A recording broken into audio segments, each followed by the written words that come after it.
2.2 line segments and the ruler postulate from Unit 2 segment and addition relationships, segment and angle relationships. The first thing you should note as we begin looking at these what are called postulates and axioms and theorems in geometry are that the postulates and the axioms are things that we consider true or accept as true without any proof. And then when we talk about theorems, these are things that we are able to prove mathematically. So this first one we're going to look at, this first postulate, shows how to find the distance between 2 points on any line. Postulate 1 is called the ruler postulate. The points on a line can be matched 1 to 1 with the real numbers. The real numbers that correspond to a point are called the coordinates of that point. As you can see in this first image here, I could name the points A and B, and they would correspond to coordinates x sub 1 and x sub 2. I can find the distance between A and B, or the length of AB, simply by subtracting the coordinates x2 minus x1, and then taking the absolute value of that difference. In the diagrams, you're going to see little numbers, as you heard me say, sub 1 and sub 2. This is just letting me differentiate between two different x values. And again, I might call the distance from A to B the length of AB. So let's just look really quick. If I want to measure the length from S to T to the nearest centimeter, and I were to lie the ruler next to the line segment, as you can see, and centimeters are really nice because there's 10 tick marks between, so I can say 1/10, 2/10, 3/10, 4/10, 5/10 or 1/2, 6/10, 7/10, 8/10, 9/10, 10/10 is 1. Okay, and so what I would do is I would find the coordinate of T, which is 5. 0.1, 0.2, 0.3, 0.4, or 5.4. And the coordinate of S, which is very obviously 2. And I would find 5.4 minus 2, which is 3.4, and the absolute value of that is 3.4. The reason we use the absolute value in the ruler postulate is because the length of a line segment is always positive. And the purpose of the absolute value function is to take an answer and to make the output of that answer positive. So even if I were to get a negative number with subtracting, the purpose of the absolute value is to make that answer positive because length is always positive. So we would say the length of ST is about 3.4 centimeters. All right, let's look at another one. Let's say we don't have a ruler. We want to know what the length of AB is. Okay, so this is how the postulate is given to us. It says that we can find the length of AB by taking the coordinates of AB and subtracting them. And notice I flipped the order here because for length, it doesn't matter if I do A first or B first because I'm going to take the absolute value of it. So A minus B with the absolute value around it is exactly the same as B minus A with the absolute value around it, okay? So let's say A is actually at negative 43 on a number line, and B is actually at negative 20 on a number line. Well, all I need to do is substitute A and substitute B like this. A becomes negative 43, B becomes negative 20, and then subtract and apply the absolute value. So right here I have minus a negative, which is going to become positive. So I actually have negative 43 plus 20 is an easier way to think about negative 43 minus a negative 20. And then I subtract negative 43 plus 20, and I get negative 23. And the absolute value of negative 23 is 23. And this is why the absolute value is important in this case, because we do want to end up with a length that is positive. So we would say from negative 43 to negative 20, if I were to count on the number line, would be 23 units. The next thing I want to look at with you is the segment addition postulate. So first things first, if we want to add line segments or lengths to talk about the segment addition postulate, we want to make sure we're talking about a point between two other points. So in this case, B is between A and C. We would not say E is between D and F because they're not collinear. So in order for a point to be between two other points to use the segment addition postulate, they have to be three collinear points. The segment addition postulate itself says that if I have a point between two other points, like B between A and C, then if I add the length AB to the length BC, I would get the length AC.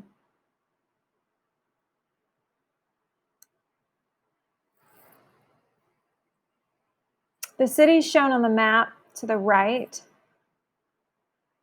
lie approximately in a straight line, not perfect, but approximate. Use the given distances to find the distance from Lubbock, Texas to St. Louis, Missouri. So you can look here on the map.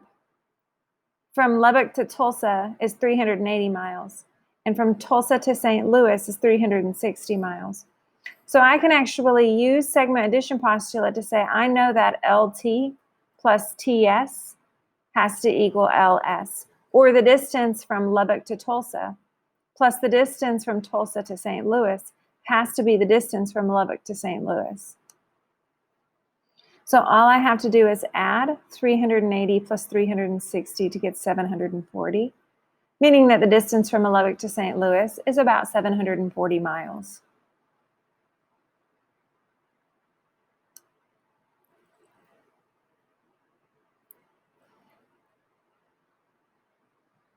In the next sample, we're looking at segment addition postulate again, but in this case, we're actually missing one of those smaller pieces. So it says, use the diagram to find GH. And we're able to use segment addition postulate because we have a point between 2 points. We have 3 collinear points where G is between F and H, which tells us that FH, the entire line segment, can be written equal to FG plus GH. And if I substitute my numbers in for that, I know that FH is 36, FG is 21, and GH is our unknown. And I can actually just solve for this by subtracting 21 from 36, and that's going to leave me with GH having the length 15. And I could actually add 15 and 21 to show that I actually get 36 to check it. A little more complicated here, it says if AC, where this entire line segment is 62, find the value of X. I don't know where my X went. Then find AB and BC. So step one, we need to know what X is, okay? So I have segment addition postulate because I have 3 collinear points, A, B, C, where B is between A and C.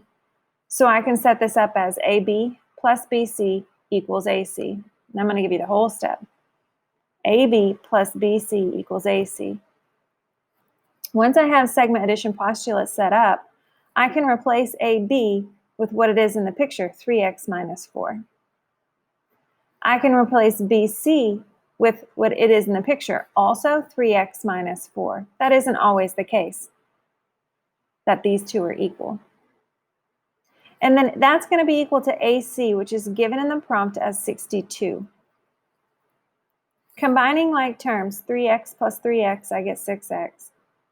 -4 plus -4, I get -8. And that's going to be equal to 62. Then solve this little equation by adding 8 to both sides and getting 6x is equal to 70. And then divide by 6 and x is equal to 11.67. Once I have x, I'm able to find AB and BC, just substituting in. So AB is actually 3x minus 4. And I know what x is, right? X is 11.67, so I just need to substitute that in. And if I were to plug that into the calculator, I would get 31. So that tells me that the length of AB is 31 units. And step 3, solving for BC, actually looks exactly like that. BC is 3x minus 4. X is still 11.67. So when I plug it in, I get 31, telling me that the length of BC is 31 units long.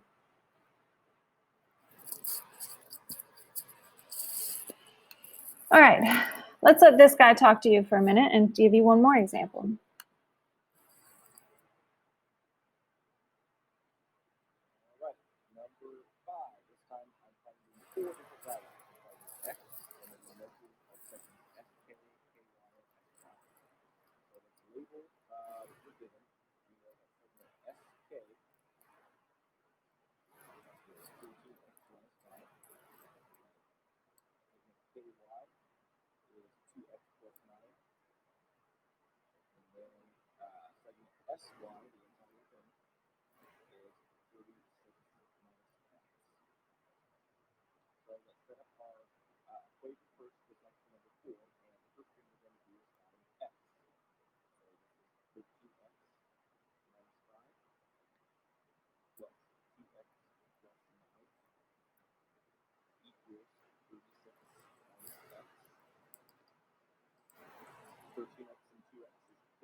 It's coffee time.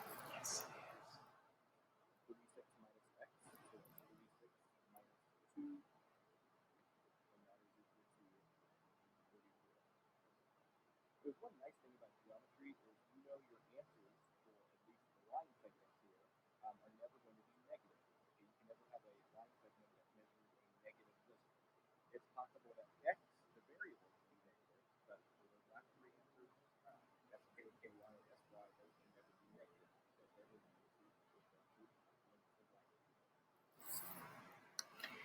Okay, one more topic to cover in this section, and that is congruent segments.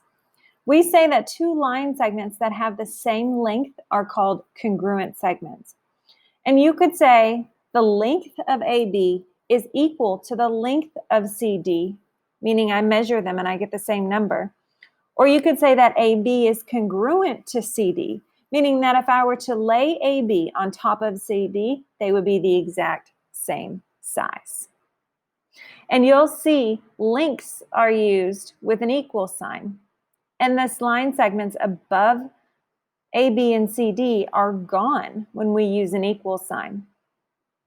But if we want to use the line segments, this notation where the lines are above A, B, and C, D, we now have to change to the congruent symbol, which is an equal sign with a squiggle on top. One more thing. When you're looking at a diagram, like you see here with A, B, and C, D, you will see a tick mark on top of two different line segments, telling the reader that they are read to be congruent, or they are the same length.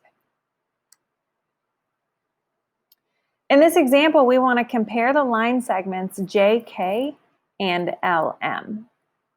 So the first thing we want to do is find the lengths of them.